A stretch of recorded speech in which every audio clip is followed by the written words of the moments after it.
চক্ষুটাকে নিম্নগামী করে হাঁটবেন, নিচু করে হাঁটবেন। হুজুর কেন গো?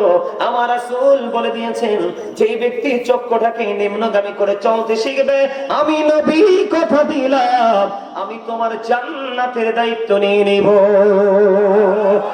তার মানে তোমাকে জান্নাতে ঢোকানোর দায়িত্ব আমি নবীর। কারণ আমি নবী বলেছি তুমি চক্ষুটাকে নিম্নগামী করো। তুমি এই কথাগুলো শোনার পরে মানা শুরু করে দিয়েছো।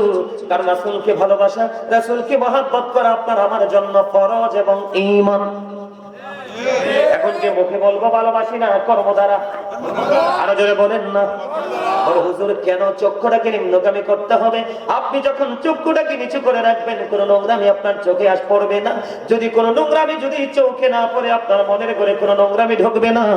আর কোন নোংরামি যদি না ঢুকে, আপনার দ্বারা কোন নোংরামি, বন্ধু নফসের নোংরামি করা সম্ভব না। কথা কি বুঝতে পারছেন? আমার দিকে তাকান বন্ধু, বুঝতে পেরেছেন? মানুষকে কিন্তু হত্যা করা যায় যে নয়, কিন্তু যারা জিনা করবে, ব্যভিচার করবে, তাদেরকে হত্যা করা বৈধ। এই যে জিনা করা, ব্যভিচার করা, সমকামিতা করা, এগুলো লূত আলাইহিস সালামের জামানায় ছিল বন্ধু। আমি আপনাদেরকে বলি, ওই জিনা ব্যভিচার যদি সমাজ থেকে আপনি দূর করতে চান, আপনার ছেলে যখন প্রাপ্তবয়স্ক হবে বিয়ে দিয়ে দিবেন। মেয়ে যখন প্রাপ্তবয়স্ক হবে, ধার্মিক দেখে ছেলে অথবা মেয়ে দেখে বন্ধু বিয়ে দিয়ে দিবেন। তখনই সমাজ থেকে বন্ধু জিনা ব্যভিচার উঠে যাবে। রমজান মাসে পর্যন্ত আপনার এই নোংরামি করার চিন্তা ভাবনা আপনার মধ্যে থাকবে না বন্ধু। আমি আপনাদেরকে বলে দেই, আবু সাঈদ খুদরি রাদিয়াল্লাহু তাআলা আনহু থেকে হাদিস কানা বর্ণিত, আমার রাসূল বলে দিয়েছে, একজন পুরুষ আরেকজন পুরুষের লজ্জাস্থানের দিকে তাকাবে না, একজন নারী আরেকজন নারীর লজ্জাস্থানের দিকে তাকাবে না। ইয়া রাসূলুল্লাহ, ইয়া হাবিবাল্লাহ, নবী গো, আমার প্রাণী নবী বন্ধু আরো বলে দিয়েছে, আমার দিকে তাকান। আমার রাসূল আরো বলে দিয়েছেন বন্ধু, একটা প্রাপ্তবয়স্ক যুবক, দুইটা প্রাপ্তবয়স্ক যুবক একই কাঁথার নিচে ঘুমিও না। একটা যুবতী নারী আর একটা নারী, দুইজন একই কাঁথার নিচে ঘুমাইও না। জোরে জোরে কন্যা সুবহানাল্লাহ। কি একজন আরেকজনের দিকে, লজ্জাস্থানের দিকে তাকানো যাবে না। ছেলে ছেলের দিকে, মেয়ে মেয়ের দিকে, একটা ছেলে একটা মেয়ে দুজন একই কাঁথার নিচে ঘুমানো যাবে না। রাসূল নিষেধ করে দিয়েছেন বন্ধু। হযরত সুফিয়ান সাউরি রাদিয়াল্লাহু তাআলা আনহু তিনি বলে দিয়েছেন, খেয়াল করেন, গত পরশুদিন খবরে দেখলাম একদিনে 65টার উপরে ধর্ষণ হয়েছে। জোরে জোরে বলেন না নাউজুবিল্লাহ। এর মধ্যে একটা ধর্ষণ হয়েছে চতুর্থ শ্রেণীর ছাত্রী। কথা নাউজুবিল্লাহ বলবেন না কেন? এটা কি আপনার আমার সন্তান কিনা, মা বোন কিনা? আরো জোরে বলেন না। এটি আমাদের এই দোষগুলো কেন জানেন? আজকে সমাজের মধ্যে বিষয়গুলো নিয়ে বন্ধু আলোচনা হয় না। আমি আপনাদেরকে বলি, শুধু মেয়েদেরকে চোখে চোখে রাখতে হবে এমনটি নয়। হযরত সুফিয়ান সাউরি রাদিয়াল্লাহু তাআলা আনহু তিনি গোসলখানায় ঢুকলেন গোসলখানার জন্য। যখন গোসল করার জন্য দরজাটা একটু ফাঁক দেখে বন্ধু একটা ছোট্ট কিশোর বালক একটা ঢুকে গেল সুফিয়ান সাউরির গোসলখানায়। এবার তিনি গোসলখানা থেকে উচ্চ আওয়াজে ডাকতেছেন, কে আছো, কে আছো? আমার এই গোসলখানায় একটা পুটপুটি কিউট, অত্যন্ত কিউট একটা বাচ্চা, একটা বালক, একটা কিশোর আমার গোসলখানা মধ্যে ঢুকেছে। তুমি তাকে তাড়াতাড়ি করে বের করে নাও, কারণ একটা নারীর সাথে থাকে একটা শয়তান, একটা বালকের সাথে থাকে 10টা শয়তান। বুঝতে পারছেন না কিছু? উপযুক্ত আজকে শিখে রাখেন, লজ্জা নয়, এগুলো জানতে হবে।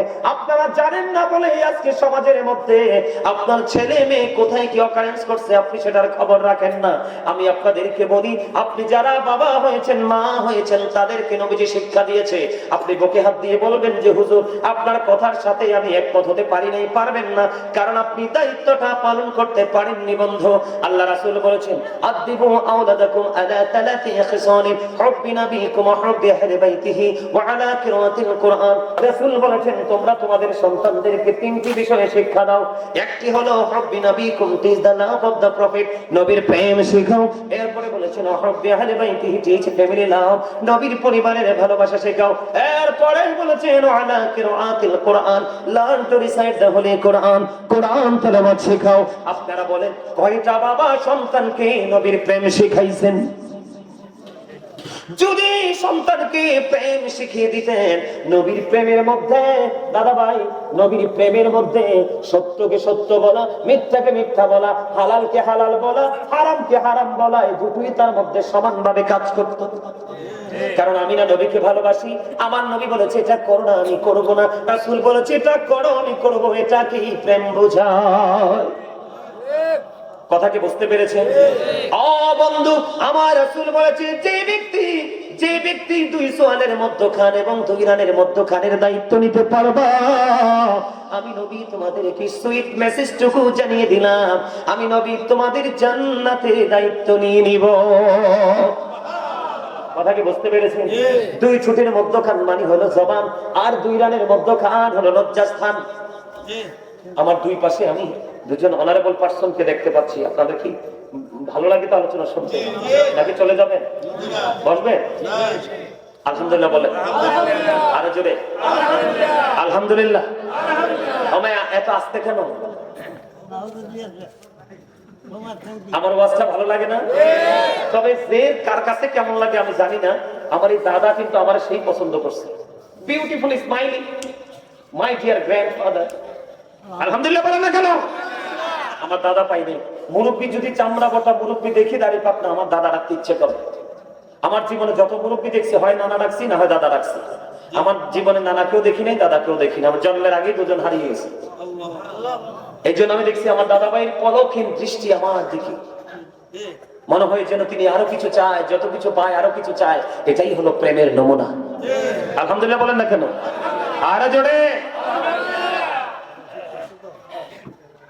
বন্ধু, তুমি তোমার দুই রানের মধ্যখানের দায়িত্ব নিয়ে নাও, আর দুই সোয়ালের মধ্যখানের দায়িত্ব নিয়ে নাও, আর তোমার ঘরে ধার্মিক বউ তুমি ঘরে তুলে নাও, তোমার মেয়ের জন্য ধার্মিক ছেলেকে তুমি জামাই করে ঘরে বানিয়ে নাও, তাহলে সমাজ এবং বাংলাদেশ জিনা মুক্ত, ব্যভিচার মুক্ত হয়ে যাবে।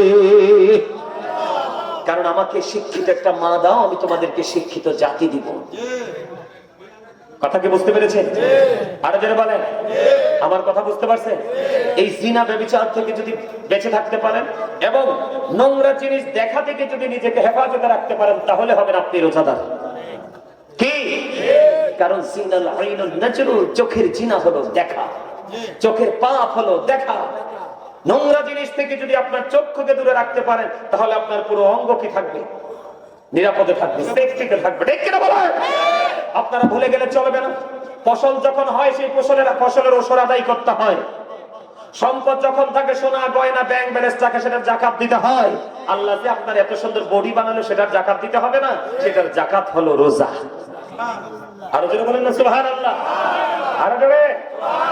রমজান নিয়ে আমি অনেকগুলো গজল লিখছি, এর মধ্যে একটা গজল মনে পড়ছে, একটু শোনাবো সম্ভব? একটু ছোট্ট করে। রমজানেরই চাঁদ উঠেছে ওই আকাশে দেখো, সকল কিছু ভুলে গিয়ে রোজা গুলি রেখো। আমি বলছি বারে বার তুমি আসবে না তো আর, আমি বলছি বারে বার তুমি আসবে না তো আর, একদিন তো যেতে হবে তুমি মনে রেখো, সকল কিছু ভুলে গিয়ে রোজা গুলি রেখো। মারহাবা বলেন না? রোজা রাখা মানে কি? সারাদিন উপাস থাকা। কথা বলেন না কেন? রোজা রাখা সারাদিন উপবাস থাকার নাম নয়। উপবাস থাকার পাশাপাশি সকল নোংরামিকে বাদ দিতে হবে, তাহলে আপনি হবেন জান্নাতি। জোরে জোরে বলেন না। কথা কি বুঝতে পারছেন? আপনি পানাহার ত্যাগ করার সাথে সাথে সকল নোংরামি ত্যাগ করতে হবে। সর্বপ্রথম চোখের দৃষ্টিকে নিম্নগামী করতে হবে, তখনই আপনি সকল নোংরামি থেকে বাঁচতে পারবেন। এবার আসেন বন্ধু, সেকেন্ড টপিক আমার। হ্যাঁ, কথা বলা যাবে না। হ্যাঁ, তোমরা যারা বেজ্জুল হচ্ছ, ওরা বাচ্চাদেরকে কন্ট্রোল করো। আওয়াজ দিয়ে না, আওয়াজ দিয়ে না, চুপচাপ আমার দিকে তাকান। আপনাদের এলাকায় মানুষ গান বাদ্য করে কি করে না? করে কি করে না? আপনি বলেন, রোজা রাখার পরে যদি কেউ গান বাদ্যযন্ত্র করে, তাহলে সে কি কখনো রোজাদার হতে পারে? আরো জোরে বলেন। আমি ছোট্ট একটা টপিক দিব, আমার আলোচনার ধরনই এমন, টপিক সাকার আলোচনা করা, মূল জায়গাগুলো তুলে ধরা। কারণ আমার আগামী একদিন পরে, আগামী কালকে আমরা সাহারি খাবো, তারাবি পড়বো, মাহে রমজানকে আমরা বরণ করে নিব, ঠিক কিনা বলে? কারণ আমার আল্লাহ ওই বছরের শুরু থেকে শেষ পর্যন্ত জান্নাত শুধু সাজায় রে, জান্নাত শুধু সাজায় ওই শুধু পরিপূর্ণ রোজাদারদের জন্য। জোরে জোরে সুবহানাল্লাহ। বন্ধুরে আমার দিকে তাকান। রাসূল বললেন, এক শ্রেণীর মানুষ পৃথিবীতে চেহারাটা বিকৃত হয়ে যাবে, মাটির মধ্যে তাকে গ্রথিতকরণ করা হবে। ইয়া রাসূলুল্লাহ, ইয়া হাবিবাল্লাহ, নবী গো, ও প্রাণের নবী, তারা কি তাওহীদ মানবে না? তারা কি রিসালাত মানবে না? রাসূল বললেন, তারা তাওহীদ মানবে। রাসূল বললেন, তারা রিসালাত মানবে। ইয়া রাসূলুল্লাহ, শুধু কি তাই নয়, আমার রাসূল আরো বলেছেন, ইয়াসুমুন ওয়া ইয়াহুজ্জুন ওয়া ইউসাল্লুন। রাসূল বলেছেন, তারা আল্লাহ মানবে, তারা রাসূল মানবে, তারা নামাজ পড়বে, তারা রোজা রাখবে, তারা হজ করবে। ইয়া রাসূলুল্লাহ, নবী গো, তারপরেও কি তাদের সাজাটা বহাল থাকবে গো নবী? আমার নবী বললেন, হ্যাঁ হ্যাঁ, তারপরেও তাদের সাজাটা বহাল থাকবে। কেন গো নবী? জানতে বড় মনে চায় গো প্রাণের নবী। এবার আমার নবীজি বললেন, এটার কারণ হলো আজকে আপনারা এই দৌলতপুরের মানুষ এই নুরানি জলসা সাজিয়েছেন, আসার সময় বিশ্বাস করেন আজকে বন্ধ 10টায় আসতে পারতাম না। আমার জবানকে আমার আল্লাহ ইজ্জত রেখেছে, আমার জবানের জোরে কন্যা আমিন। আজকে কুমিল্লা থেকে বের হওয়ার পরে পুরো রাস্তায় যানজটে ভরা, আমরা আসতে পারি না। হঠাৎ করে মনে হয় যেন ফেরেশতার মতো একটা গাড়ি চলে আসলো, ল্যান্ড ক্রুজার প্রাডো। দেখলাম এটার মধ্যে কোন ভিআইপি পার্সন আছে, অনারেবল পার্সন আছে, সবুজ রঙের লাইট যে টিপ, এগুলো কি বলে? ওই যে লাইট দিয়েছে, এই লাইট গুলো মারতেছে, ট্রাক গুলো থেমে যাচ্ছে, লাইট মারতেছে, বাস গুলো থেমে যাচ্ছে। এই করে করে আমরা ইফতারিটার পিছু পিছু বন্ধু ইলিটগঞ্জ পার হয়ে গেলাম। এই জন্য বলতেছি, আমার সময়টাকে আমি অনেক বেশি মূল্যায়ন করে বন্ধু। আজকে দেখতে পাইলাম রাস্তাঘাটে দোকানপাটে উচ্ছ্বাস মানুষের, কিন্তু আসলে প্রকৃত যে উল্লাস করার কথা, সে উল্লাস করতেছেন আপনারা দৌলতপুরবাসী। কারণ মুসলমানের জন্য এই উৎসবের চাইতে বড় উৎসব আর কিছু হতে পারে না। কথা বলেন না কেন? আজকে মানুষ রাস্তায় রাস্তায় বন্ধু উল্লাসিত, কিন্তু উল্লাস দেখে হক্কানি কোন আলেম খুশি নয়। আপনারা আজকে দামি, এই কারণে আমি আপনাদেরকে বলি, পাড়ায় পাড়ায় মহল্লায় মহল্লায় গানের আসর বসানো হয়। আমার রাসূল বলেছেন, তারা আল্লাহ মানবে, তারা তাওহীদ মানবে, রিসালাত মানবে, নামাজ পড়বে, রোজা করবে, হজ করবে, তারপরেও তাদের সাজা বহাল থাকবে। নবী গো, কেন গো? আমার রাসূল বললেন, তারা গানের আসর বসাবে, ওই গানের আসরে মদ গাজার আসর বসবে। জোরে জোরে কন্যা নাউজুবিল্লাহ। গানের আসর হয় কি হয় না? আরো জোরে বলেন, হয় কি হয় না? আপনারা মনে করেন না যে বিয়ার মধ্যে যে গান বাজে এটাই গান। আপনার গান বাজানোর জন্য ঘরে ঘরে পকেটে পকেটে এটাই যথেষ্ট। কথা বলেন না কেন? ঠিক বলেছি কিনা? এখন মদ কি হারাম না হালাল? আল্লাহ বলেছেন, ইন্নামাল খামরু ওয়াল মাইসিরু ওয়াল আনসাবু ওয়াল আজলামু রিজসুম মিন আমালিশ শাইতান ফাজতানিবুহু লাআল্লাকুম তুফলিহুন। জোরে জোরে বলুন আল্লাহু আকবার। আমার আল্লাহ বলেছেন, মদ, জুয়া, মূর্তি, পাপ, গণনা, ঘৃণ্য বস্তু শয়তানের কাজ। এখন আপনার প্রশ্ন হলো, শয়তান আপনারা বন্ধু না শত্রু? আল্লাহ বলেছেন, ইন্না শাইতানা লাকুম আদুউন ফাত্তাখিযুহু আদুওয়া। Satan is the eternal enemy of the believers. শয়তান ঈমানদারদের প্রকাশ্য শত্রু। কিন্তু মুত্তাকি যারা, মুমিন মুত্তাকি যারা, তাদের সম্পর্কে আমার আল্লাহ ওয়াজ করতেছেন, ইন্না কাইদা শাইতানি কানা দাঈফা।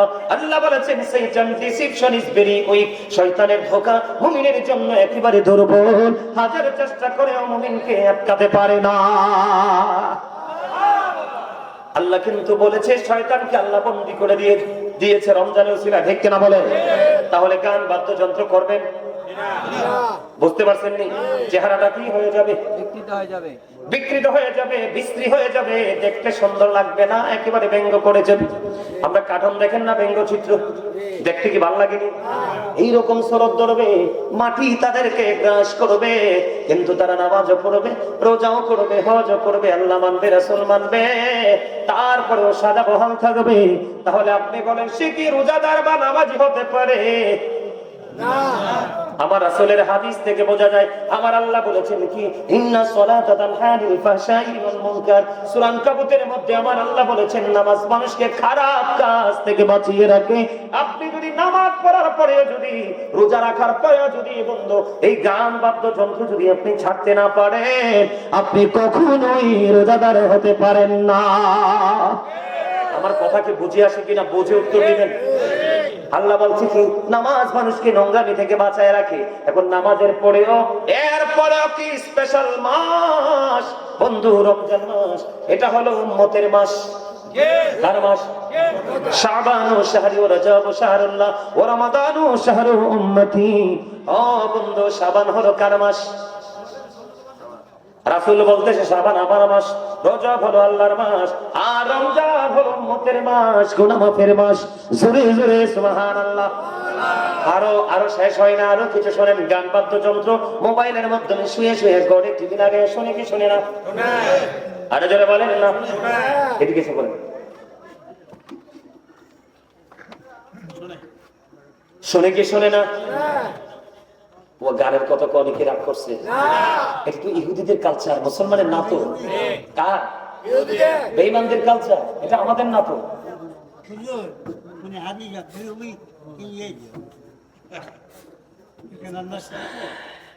আমি বুঝতে পারছি, ওর বয়স বেশি তো দুর্বল। দাদা ভাই যে এতক্ষণ বসেছিলেন, এটাই অনেক কিছু।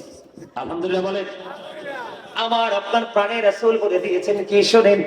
নবীজি বলেছেন, গভীর খেয়াল বন্ধু, বেশি লম্বা সময় আলোচনা করে আপনাদেরকে বিরক্ত করব না। এটা আমাদের সমাজে বাড়ি বাড়ি ঘরে ঘরে অহরহ চলে। আমি আমার মা বোনদেরকে বলবো, বাচ্চাদেরকে লোকমা দিয়ে দিয়ে খাবার খাওয়ায়। আজকে জানেন, আমার বাসার লিফট দিয়ে যখন আমি নামতেছিলাম, পঞ্চম তলা থেকে যখন আমি নামতেছিলাম, লিফটে আমি যখন নামতেছি, তখন একজন মা তার বাচ্চাটাকে নিয়ে বের হলো। বন্ধু, আল্লাহি আল্লাহর কসম করে বলছি রে, ওই মা গুলার জন্য জাহান্নামটা বরাদ্দ। আর আমার মতো গাজী সুলাইমানকে যেই মা তৈরি করেছে, ওই মার জন্য জান্নাত ওদের আগ্রহে। ঠিক কিনা বলেন? আসার সময় দেখলাম ছোট্ট বাচ্চা। বন্ধু, বাংলা গান যদি শুনতো মনটারে বোঝাইতাম। উপজাতিদের গান বাচ্চাটাকে শোনাচ্ছে, তাও লাউডলি শোনাচ্ছে। জোরে জোরে কন্যা নাউজুবিল্লাহ। আমার রাসূল বলেছে, ও দৌলতপুরের ভাই, আমার বাবা, আমি আমার মা বোনদেরকে বলবো গো, হৃদয়ের জানালা খুলে শোনো। কয়েকদিন আগে চট্টগ্রাম থেকে আমরা প্রোগ্রাম শেষ করে যখন কুমিল্লা সিটির মেডিকেলের কাজ দিয়ে যখন ঢুকেছিলাম, তখন আমরা দেখলাম মিউজিকের আওয়াজে বন্ধু মাটিগুলো কম্পন করতেছে। সবচেয়ে বড় লজ্জা লাগলো, সবচেয়ে বড় আফসোস লাগলো, যে এগুলো কোনো না কোনো মায়ের তো সন্তান, কোনো না কোনো বাবার তো সন্তান। বাবা কোথায় আছে, মা কোথায় আছে? রাত্র প্রায় 3টা থেকে 4টা বাজে, এই কনকনে শীতের মধ্যে ওই কনসার্টের মধ্যে মেয়েগুলো চলে আসলো। চুরি চুরি কন্যা নাউজুবিল্লাহ। আরো জোরে বলেন। তেঁতুল গাছ লাগাইলে কি ধরে? আরো জোরে বলেন না। তেঁতুল ধরে, ঠিক কিনা বলেন? আর নিম গাছে কি ধরে? কথা বলেন না কেন? তেঁতুল টক, নিম হলো বন্ধু তিতা। আমার রাসূল বলছেন, আল হাক্কু মুররুন, হক কথাগুলো তিতা। আমার আল্লাহ বলেছে, বান্দা, হক কথা যদি তিতা হয়, মুমিনের কাছে মধুর চাইতে মিষ্টি বলে গণ্য হবে। ওয়াকুলু কাওলান সাদীদা, সে দ্য রাইট থিং, তুমি সত্যটাই বলো, সঠিকটাই বলো। এই জন্য মা বোনেরা রাগ করতে পারে, আমি আমার মা বোনদেরকে বলবো, এই কারণে বন্ধু, বিয়ে করানোর সময় বউ আনবেন আল্লাহওয়ালা। যদি কান কাটা বাদিদাসী হয়, আমার রাসূল বলেছেন, যদি আল্লাহওয়ালা হয়, ওই কালো বউটাকে ঘরে তোলো। এটা ঘরে ঢুকতে দেরি, তোমার ঘর আলোকিত হতে দেরি হবে না। আর ইসলামের বিদ্বেষী, নবীর দুশমন, আল্লাহর দুশমন, ইসলাম বিদ্বেষী অপূর্ব সুন্দর মেয়ে যদি তুমি ঘরে ঢোকাও, চামড়া যতই সুন্দর হোক, তোমার ঘরে কিন্তু আলো ঢুকবে না। করে হুজুর কেন বললেন? ওই যে মহিলাদেরকে এখনো শৃঙ্খল বিশৃঙ্খল ভাবে চলতে দেখি। রাসূল বলেছেন মাঠে পানি দিলে যেমনি ভাবে ফসল তৈরি হয়, মাঠে পানি দিলে যেমনি ফসল তৈরি হয়, নোংরা গান থেকে তেমনি মানুষের কলবে নোংরামি তৈরি হয়। গানের আসরে যাওয়া তো দূরের কথা, সাহাবায়ে কেরাম গানের শব্দ শুনলে কর্ণকুহরে আঙ্গুল ঢুকিয়ে দিত, যেন এই আওয়াজ যেন তাদের কানের ছিদ্র দিয়ে যেন ভেঙে ঢুকতে না পারে। আমার রাসূল বলেছে গানের আসরে যায় পাপী মানুষ, কান দিয়ে মন দিয়ে গান শুনে যারা, তারা হলো ফাসিক মানুষ। আর গানটা শোনার পরে বলবে ও ভেরি ফ্যান্টাস্টিক, নাউজুবিল্লাহ বলেন না কেন? সে অনেক বেশি গান থেকে মজা পেয়েছে। রাসূল বলেছে উম্মত রে, তোমার মজা নেওয়ার আরো অনেক কিছুই আছে রে, ওই নোংরা জায়গায় শোনা এখান থেকে মজা নিও না। গানটা শোনার পরে যে বলবে ফ্যান্টাস্টিক, সে সঙ্গে সঙ্গে কুফরি করে ফেললো। আপনি বলেন রোজা রাখার পরে যে ব্যক্তি গান বাদ্যযন্ত্র নিয়ে নিমজ্জিত থাকবে, সে কি কখনোই জান্নাত রোজাদার হতে পারে? তাহলে কি করতে হবে? গান বাদ্যযন্ত্রকেও কি করতে হবে? ডিলিট করে দিতে হবে। এটা কোনো প্র্যাকটিক্যালি কোনো পরিদর্শন নয়, মোবাইলের মাধ্যমে পর্যন্ত গান শোনা যাবে না। জোরে জোরে কোন আলহামদুলিল্লাহ, আর জোরে। আমাদের বাংলাদেশের মানুষের বেশি স্বভাব হলো, খারাপ স্বভাব দুইটা। একটা হলো মিথ্যা কথা বলা, কথা বল না কেন? আর জোরে। বিশেষ করে এখানে কোন বিজনেসম্যান আছেন কিনা আমি জানি না, যদি থাকেন আমি আপনাদেরকে বলি, আমার আল্লাহ সূরা রহমানের মধ্যে বলে দিয়েছেন ওয়াকিমুল ওয়াজনা বিল কিসতি ওয়া লা তুখসিরুল মিজান। আমার আল্লাহ বলেছেন ন্যায্য ওজন কায়েম করো, ওজনে কম দিও না। বিশেষ করে বন্ধু নিত্যদিনের দ্রব্য সামগ্রী যারা বিক্রি করে, পোশাক থেকে ধরে সবগুলো, এখন তো তাদের এই রীতি সোজার পর ঈদের আগে শুরু হয়ে গেছে। ম্যাক্সিমাম ব্যবসায়ী কসাই কিনা? আরো জোরে বলেন না। বলে কেন? আমি আপনাকে এক্সাম্পল দেই। ধরেন এটা একটা শার্ট, এখানে আমার যুবক ভাইয়ের আছে অথবা একটা গেঞ্জি। যখন আমরা দোকানে গেলাম, আপনি দামাদামি করলেন, দোকানদার চাইলো 600 টাকা, আপনি বললেন 300 টাকা। কয়টো? এই 300 বলাতে কিন্তু দোকানদারের 50 টাকা প্রফিট হয়েছে, কিন্তু 50 টাকা প্রফিটে তার সব খরচ দিয়ে আসতে পারবে না। যদি সেই জায়গায় দোকানদার বলে ভাই বিশ্বাস করেন আল্লাহর কসম আমার 1 টাকা লাভ হবে না, 100 টাকা বাড়ায়া দেন, সে কিন্তু মিথ্যাও বললো, জুলুমও করলো। কথা বলেন না কেন?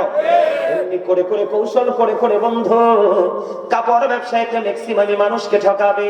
পুরো অনেক ব্যবসায়ী কাছে পুরো 11 মাসের ইনকামটাই 1 মাসে করবে। আছে না নাই?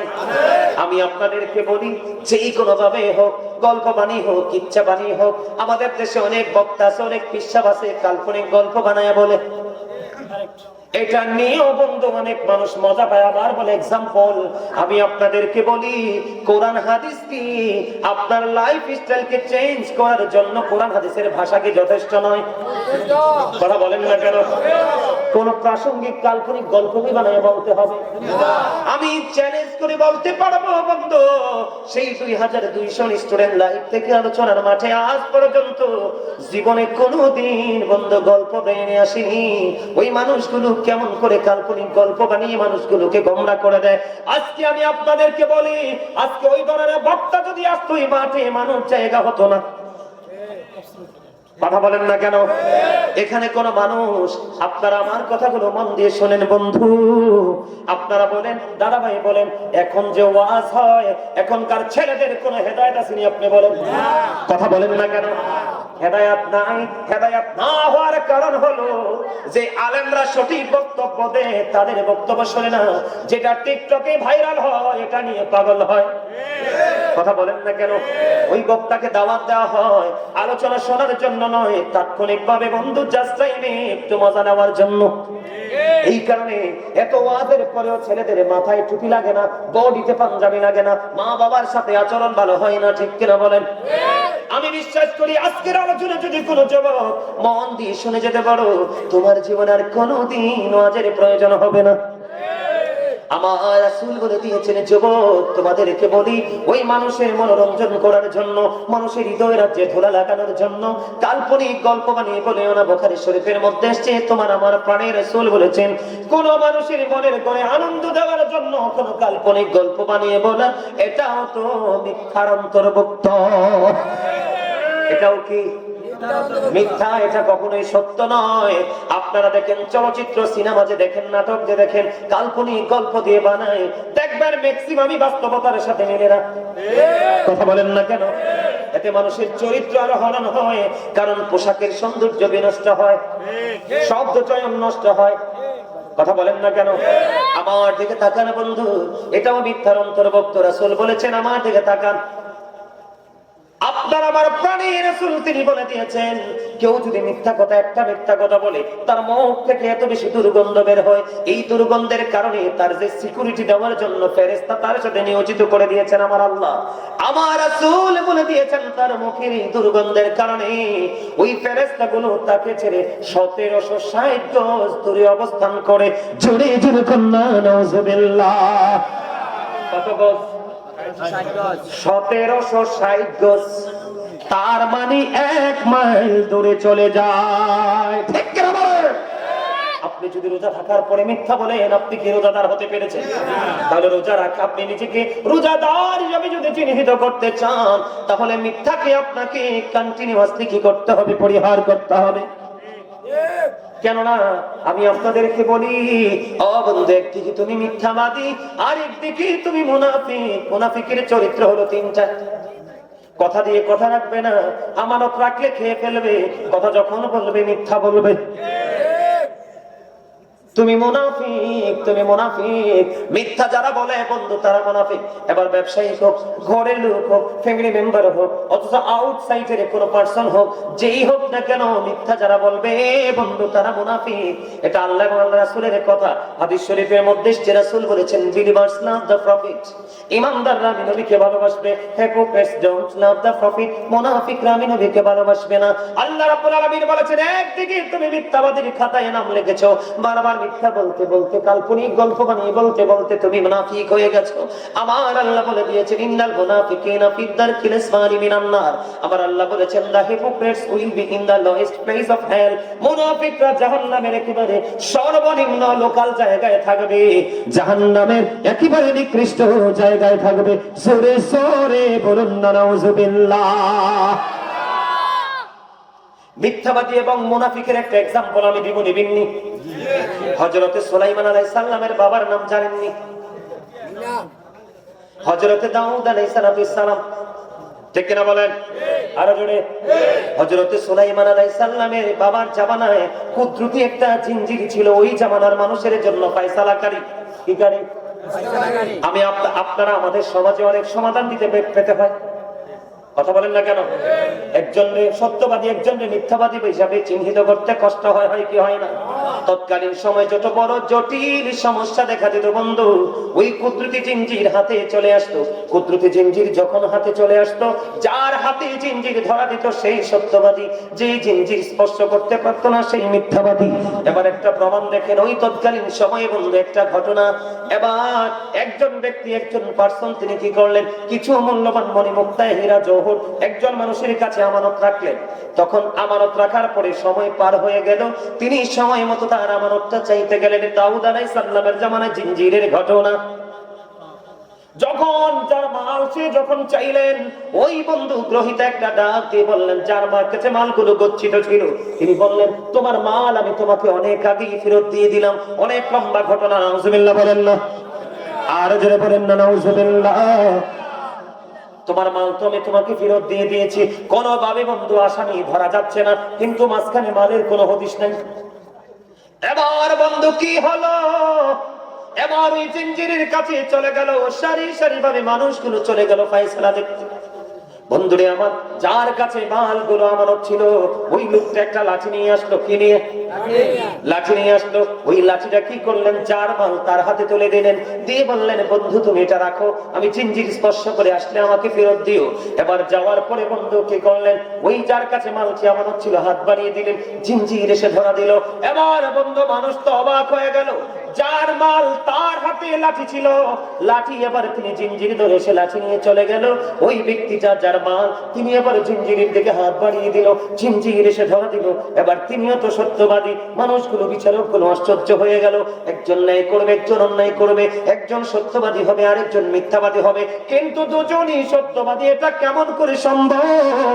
মানুষগুলো সন্দেহের মধ্যে পড়ে গেল। কিন্তু এই জিঞ্জিরের পয়সার আদি থেকে যেমন দিয়ে আসছে, এটার প্রতি সকলে শ্রদ্ধাশীল। কিন্তু বন্ধু দিন চলে গেল, রাত চলে গেল, সকাল যখন হলো, এবার মানুষগুলো চাইয়া দেখি ওই কুদরতি জিঞ্জির অদৃশ্য হয়ে গেছে, আল্লাহ রহমতের জিঞ্জির আল্লাহ উঠিয়ে নিয়েছে। হুজুর কেন? একদিকে মিথ্যাবাদী, আরেকদিকে মুনাফিকি, আমানত দেওয়ার পরে আমানত খেয়ে ফেলেছে, কথা যখন বলেছে যতবারই বলেছে মিথ্যা বলেছে। এই জন্য আমি বলি বন্ধু, ওই যে লাঠি ছিল, ওই লাঠির মধ্যে তার সকল আমানত মণিমুক্তা গুলো ছিল, হীরা জওহর গুলো ছিল, এই লাঠির মধ্যে তার মাল, মানে তাকে তারে বোঝাই দিছি, দিয়ে হাত বাড়াইছে, জিঞ্জির ধরা দিয়েছে, ধরার পরে আবার আইসা লাঠি নিয়ে গেল, ওই লাঠি তার হাতে চলে গেল, তার মানে যার মাল সে মাল এখনো পায়। তার মানে মাঝখানে কৌশল হলো, ওই ফাঁকা লাঠির মধ্যে এই মিথ্যাবাদী এবং মুনাফিকের কারণে ওই দাউদ আলাইহিস সালামের জামানায় ফয়সালাকারী রহমতের ভান্ডার ওই জিঞ্জির আল্লাহ উঠিয়ে নিয়েছে। ঠিক তেমনি ভাবে আমাদের সমাজের দিকে তাকিয়ে দেখেন, বর্তমান প্রেক্ষাপটের দিকে তাকিয়ে দেখেন, গাছে বন্ধু ফল ধরে পেয়ারা পাকাইয়া খাওয়া যায় না, কামড় দিলেই পোকা। গাছের আগায় বড়ই, পেটে হলুদ হয়ে আছে, কামড় দিলে পোকা, তার মানে আমি কামড় দিয়ে খাইলাম ধোকা। কথা বলেন ঠিক না বেটে? এটা কি আমি বাস্তব বলেছি কিনা? আমরা ছোট্ট থাকতে দেখতাম অগ্রহণ মাসে ধান কেটে শুকিয়ে বাড়ি আনতো, গরুর খাবার মানুষের খাবার দুটোই শুকাইতো। এখন দেখা যায় অগ্রহণ মাসে পর্যন্ত বর্ষায় এসে পচিয়ে দেয়। তার মানে আপনার ম্যাক্সিমাম ব্যবসায়িক মিথ্যা কথা বলে। করোনা কালে দেখেছেন কেমন জুলুম করেছে বাসার মালিকরা, ব্যবসায়িকরা সিন্ডিকেট করেছে, ঠিক কিনা বলেন? মিথ্যার কারণে, মুনাফিকের কারণে বাংলার আনাজ কানাজ থেকে, আকাশ থেকে রহমত আল্লাহ উঠিয়ে নিয়েছে। আপনি যতই রহমতের মাস, মাগফিরাতের মাস, নাজাতের মাস, আপনি রমজানকে পান, আপনি রহমতকে রহমতের কন্ডিশনে আগাইলে রহমত হিসাবে পাবেন। তাহলে কি করা যাবে না? মিথ্যা বলা যাবে না। যদি আপনি মিথ্যা পরিহার করতে পারেন, তাহলে আপনি হবেন বন্ধু রোজাদার। না হয় আপনি রোজাদার লম্বা করতে পারতাম, কিন্তু আমার আরো ওয়াজ বাকি আছে। আমার ওয়াজের ধারাবাহিকতা আপনাদের ভালো লাগেনি? ছোট ছোট করে বলছি যে এগুলো তো আপনার আমার জীবনে বেশি, ঠিক না বলেন? এবার আসেন বন্ধু, আমার দিকে থাকেন। আপনার ঘরে বলেন, বাইরে বলেন, দোকানে বলেন, সমনে বলেন, বাজারে বলেন, এই বাড়ি থেকে ওই বাড়ি বলেন, প্রত্যেকটা সমাজের মধ্যে বন্ধু একটা অস্থিতিশীল পরিবেশ কাজ করে। একটা নারীরা লাগাই রাখছে, আর একটা সমাজের উশৃঙ্খল পুরুষরা লাগাই রাখছে। এটা কিসের মাধ্যমে? গীবতের মাধ্যমে। কথা কয় না কেন? আরো জোরে বলেন না। গীবতের মাধ্যমে কিনা? মারামারি, কাটাকাটি, খুনাখুনি হয় কি হয় না? আল্লাহ কোরআনে বলেছেন, আল ফিতনাতু আশাদ্দু মিনাল কতল। সমাজের মধ্যে গোলযোগ সৃষ্টি করা হত্যার চেয়ে বড় জঘন্য অপরাধ। এখন আপনি যদি গীবত করেন, তাহলে আপনি রোজাদার হতে পারেননি। গীবত করেনেওয়ালা মানুষ যারা গীবত করতে চান, তার লসের কোনো শেষ নাই। যার বদনাম করছে তার গুনাহ তার আমলনামায়, আর তোমার ন্যায় যার বদনাম করছে তার আমলনামায়। আল্লাহ রাসূল বলেছেন যে গীবত করলো সে যেন মরা ভাইয়ের গোশত খাইলো। গীবত করেনেওয়ালা মানুষগুলো কখনো নামাজি হতে পারে না, কখনো রোজাদার হতে পারে না। রাসূল সাহাবায়ে কেরামদেরকে নিয়ে দাঁড়িয়ে আছেন, হঠাৎ করে একটা বিকট একটা দুর্গন্ধ আসলো। কি আসলো? নোংরা একটা দুর্গন্ধ আসলো। হাদিস শরীফের মধ্যে এসেছে, দুর্গন্ধ আসার পরে সাহাবায়ে কেরামকে আপনার আমার প্রাণের রাসূল প্রশ্ন করলেন, এই স্বভাব কিন্তু মহিলাদের মধ্যে বেশি এবং দোকান চাটা মুরব্বীদের মধ্যে বেশি।